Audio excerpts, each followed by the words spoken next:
साथ संगत जी, प्यार से कहना धर्मनिरंकार जी। महाराष्ट्र के 54वें निरंकारी समागम पे जहां हम सब आए हैं और आज ये थर्ड डे के रूप में वर्चुअल स्क्रीनिंग जो सबके घरों तक पहुंच रही है, तो इसमें भी आज हर दिन की तरह भी हमने देखा कैसे हर एक ने स्थिरता के ऊपर ही अपने मन को आधारित करते हुए कि परमात्मा से जुड़कर जो मन की अवस्था स्थिर होती है, वो एक स्थिर होना मतलब अपनी रोजमर्रा की जो रूटीन है वो करते हुए भी अपने मन को स्थिर किया जा सकता है। सिर्फ गंभीर होना, शांत होना ही, एक मेडिटेटिव स्टेट पे जाना ही स्थिरता नहीं है। कैसे एक खिलखिलाते हुए बच्चे भी अपनी अगर कोई गेम खेल रहे हैं तो उसमें भी वो चाहे एक चुलबुलापन है, एक वो बालपन का चाहे हट भी आ जाता है, फिर भी कैसे वो एक स्थिरता उस एज से भी आ सकती है कि एक मनों में चाहे वो व्याकुल मन उस बच्चे का, पर फिर भी जो चाहे क्यूरियोसिटी आती है। और ये एक ब्रह्म ज्ञान का पैरामीटर ही वही है कि ये एज बार तो है नहीं, जब जिज्ञासा आई तब ये दात प्राप्त हो सकती है। तो कैसे ये समझ हर एक तक पहुंचनी, जो भी एक रूह है किसी भी उम्र की, उस तक ये ब्रह्म ज्ञान होना और अपने इस विराट स्वरूप को जब जान लिया हमने, तो कैसे फिर एक इसी के एक में खोकर अपनी पहचान भी खुद हो गई। तो जहां एक कहानी दासी ने पढ़ी थी कि कैसे एक मटका था जो बारिश के समय सीधा मुंह उसका पूरा खुला हुआ, तो उसमें जितनी बारिश थी सारी की सारी पड़ गई, और उसी के साथ दो मटके और जो एक आधा टिल्ट हुआ थोड़ा सा बंद जैसा, तो उसमें जितना बारिश पड़ी वो बिल्कुल क्वांटिटी कम मात्रा ही पड़ी, और एक मटका तो बिल्कुल ही उल्टा कि उसका खुला मुंह वाला हिस्सा जमीन की तरफ था, तो उसमें एक भी बूंद बारिश नहीं पड़ी। तो कैसे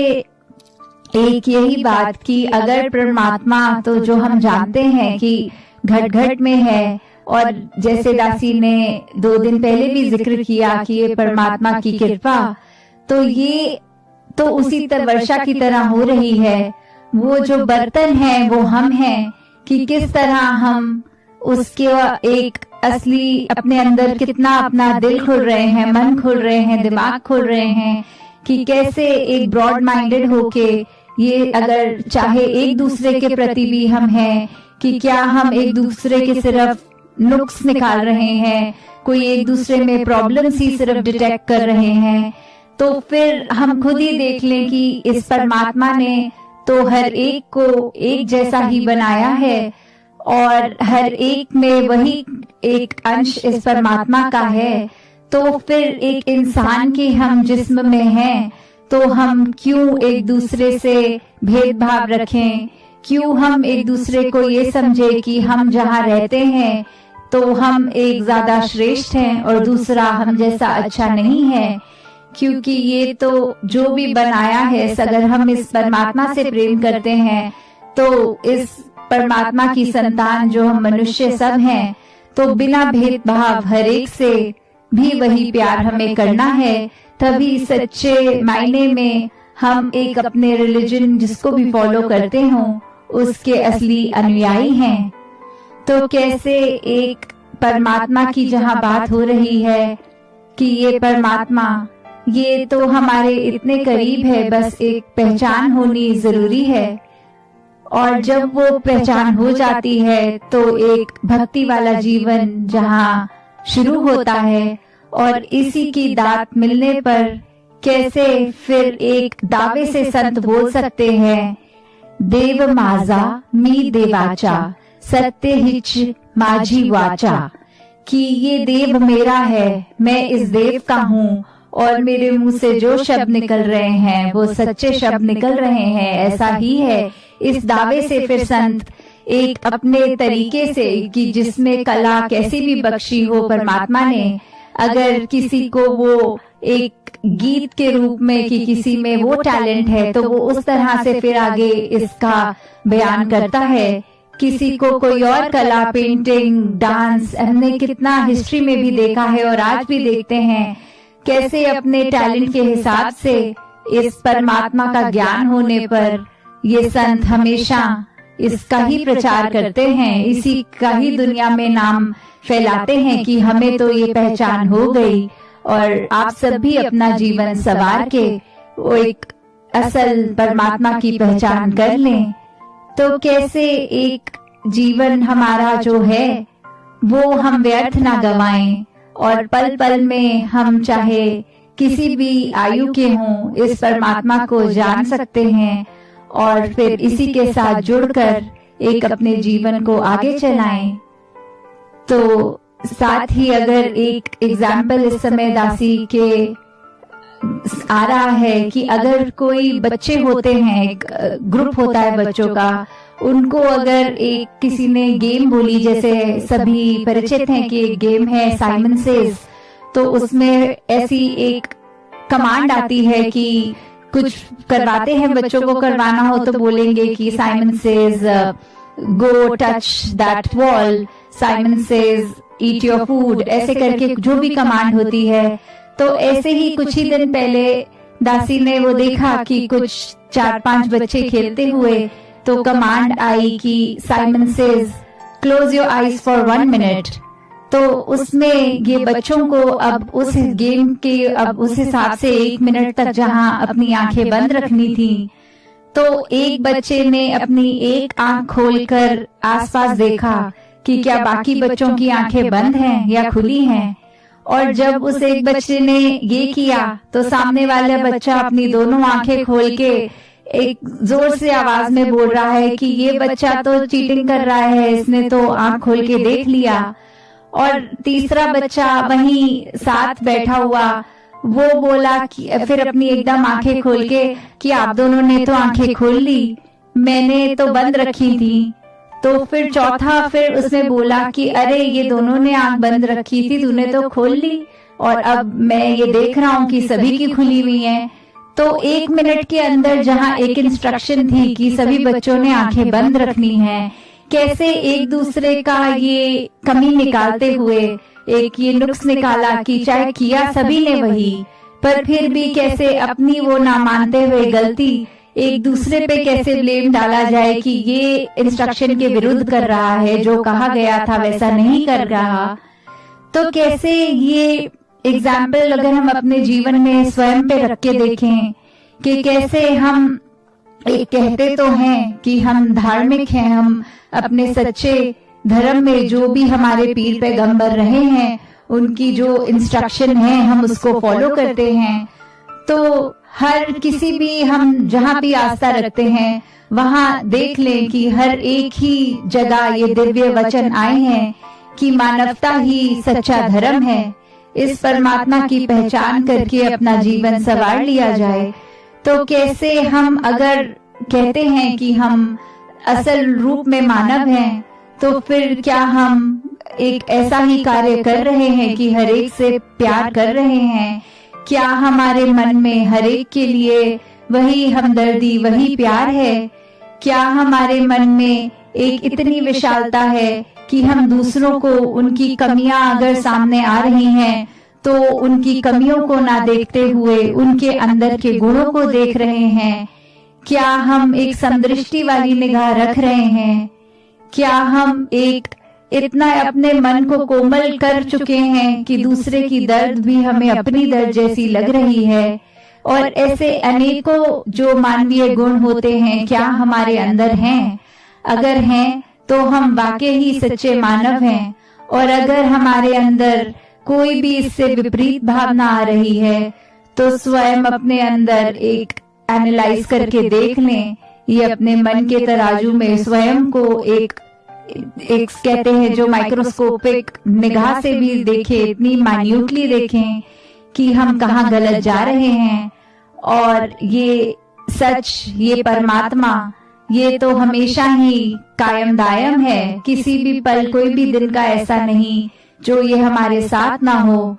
तो इसी के एहसास में रह के अगर हम कार्य करें और स्वयं को देखें कि क्या परमात्मा हमसे यही उम्मीद कर रहा है कि हमने ऐसी एक्सपेक्टेशन पे खरा उतरना है और हमारा एक कर्म क्या वैसा ही है जो होना चाहिए, तो फिर हम ठीक जा रहे हैं। पर इसका एहसास जहाँ खोया वहाँ गलतियां करनी एक बहुत नेचुरल बात है।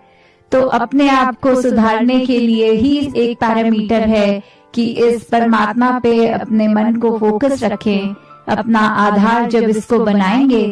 तो ही हमारे सब कार्य एक सही मायने में वो कार्य नहीं, वो सेवा बन जाएंगे। वो एक स्वयं के लिए भी हम अपनी जिंदगी एक एक छोटी छोटी चीज करते हुए वो कार्य की बजाय वो भक्ति बन जाएगी। तो ऐसे ही भक्ति भरा जीवन हर एक के हिस्से आए, ये स्थिरता हर एक के हिस्से आए। तो दासी यही एक अरदास हर एक के लिए कि कैसे एक जो गंभीर रूप नहीं, एक अपने चुलबुलेपन में भी, चाहे वो हम कैसे भी स्थिति में हैं, एक हैप्पीनेस हम देते हुए भी स्थिर हो सकते हैं। कैसे हम नाचते हुए भी स्थिर हो सकते हैं। कैसे हम कोई भी कार्य अपने ऑफिस में, पढ़ाई में, कहीं भी कर रहे हैं, उसमें भी एक स्थिरता, एक एहसास वो लाकर, और जब उस रास्ते पे, उस पाथ पे रहेंगे तो फिर कैसे हमारा मन एक स्थिर हो जाता है। कैसे ये भक्ति खुद ब खुद फिर एक हमारे जीवन में आ जाती है। तो अंत में दासी वही बात की, एक जो पहले प्लान तो किया था कि इस साल का समागम एक औरंगाबाद में होगा, जहां पर वो जैसे सभी जानते हैं कि ये नॉर्म्स ऐसे हो गए कि पब्लिक गैदरिंग नहीं हो सकती, तो उसके हिसाब से जो रिकॉर्डिंग रूप ही वर्चुअल रूप हो। पर दातार कृपा करे कि आगे जो भी समागम हो, जो भी सत्संग हो, वो हम सब उसी रूप में, जहां खुद स्वयं चल के सत्संग तक, समागम तक पहुंचे और अपनी सेवाओं को भी जहां संभालें, वहीं एक सत्संग रूप में एक दूसरे की चरण रज लेकर एक फेस टू फेस, जो एक इन द मोमेंट एक फिजिकल संगत का ही पार्ट बने। दातार ये संसार से जो भी ये कोरोना की स्थिति आई है, वो जो सीख दे गई, वो सीख तो हम ले लें अपने अंदर एक परमानेंट लर्निंग की तरह, जो इतना खूबसूरत चाहे वो दे गई कि अपने अंदर तुलना करके हमने परिवारों के साथ भी अपने रिलेशन अच्छे किए, और कैसे हमने ये प्रकृति के तरफ भी अपना एक ध्यान उस तरफ बटोरा कि ये एक इतनी अच्छी तोहफा एक जो परमात्मा ने दिया है, इसको और सुंदर कैसे बना सकें। तो ये वाली सिखलाएं जहाँ हमें शिक्षा मिली है, इनको तो अपने अंदर परमानेंट एक लर्निंग स्टोरेज स्पेस में डाल लें अपने अंदर। और बाकी जो एक इसके नेगेटिव इफेक्ट्स आए हैं, चाहे वो सेहत पे आए हैं, तो दातार हर एक पे कृपा करे कि सभी स्वस्थ भी हो जाएं, और अपने मन के अंदर की जो भी पोल्यूशन है सबकी, तो वो भी हर एक की एक चली जाए। जैसे पिछले दिनों भी एक सभी ने देखा कि कैसे 23 फरवरी के दिन जो या तो एक ड्राइव की थी कि वो प्लांट अ ट्री भी कर सकते हैं या अडॉप्ट अ ट्री भी कर सकते हैं, तो पर फैमिली एक अगर ऐसे कर रहे हैं, तो उससे एक सिंबॉलिक मीनिंग भी यही, जो सदगुरु बाबा हरदेव सिंह जी महाराज भी हमेशा सिखाते रहे कि कैसे प्रदूषण मन के अंदर हो या बाहर हो, दोनों ही हानिकारक हैं। तो जहां हम अपने बाहर की एक एनवायरमेंटली अपने आप को कहते हैं कि हमने थोड़ा क्लीनिंग किया है और सुंदर अब स्वच्छ जगह में रह रहे हैं, वैसे ही उससे ज्यादा इम्पोर्टेंट है अपने अंदर की सफाई करना, कि हम ऐसा कोई भी मैला चश्मा ना पहने मन का, जिससे हमें हर कोई सामने वाला गंदा और मैला लगे। हमें हर एक को एक स्वच्छ निगाह से देखना है, क्योंकि हर कोई इस परमात्मा का ही रूप है, और जब हम किसी मानव की सेवा कर रहे हैं, हम परमात्मा की ही सेवा कर रहे हैं। तो ऐसे अपने आप को अर्पण करें कि ये पूरा संसार ही अपना घर लगे और फिर एक किसी के लिए कुछ करना एक कोई जता कर करना नहीं, एक अपने ह्यूमिलिटी से एक वो कार्य बस शुक्राना मनाना कि दातार ने इतनी क्षमता दी है कि संसार के लिए कुछ कर सक रहे हैं। तो दातार सभी पे कृपा करे कि हर एक अपने घरों में हो, अपने मोहल्ले में हो, अपने देश में, अपने संसार जो एक है, हर एक में अपनी कंट्रीब्यूशन एक पॉजिटिव करते जाएं और इसकी शुरुआत बिल्कुल अपने आप को इस परमात्मा के साथ अलाइन करते हुए ये स्थिरता को जीवन में लाकर भक्ति के साथ करें। साथ संगत जी, धारण निरंकार जी।